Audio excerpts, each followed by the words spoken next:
Баршаңызға сәлем. Мен бүгін сіздерге өте оңай және тез дайындалатын булочка түрімен көрсетпекшімін.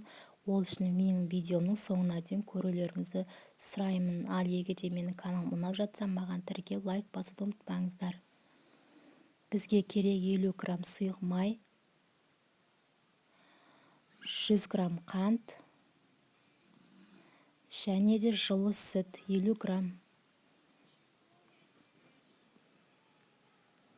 Жылы су құямыз 150 грамм.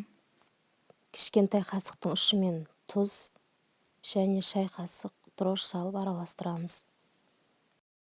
Сұйықтығымыздың үстіне ұн салып жұмсақ қамыр илеп шығамыз. Қамырымыз өте қатты болмау керек, өте нәзік, жұмсақ қамыр болып шығу керек.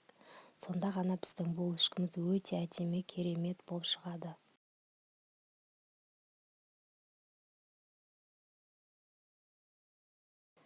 Илеп шыққан қамырымыз осылай жұмсақ болып шықты.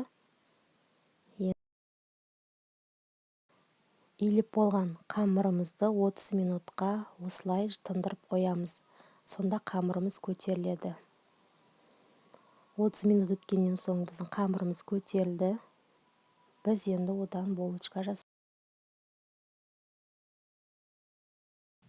Көтерілген қамырымыздан біз булочка жасауға кірісеміз. Осылай етіп домалақ етіп пісіретін ыдысымызға салып қоямыз.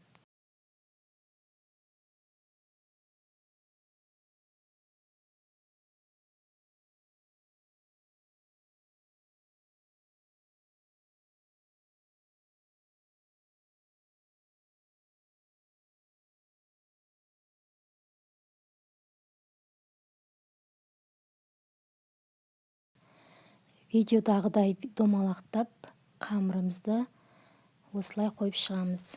Міне үстіне жұмыртқаның сарысын жағып аламыз.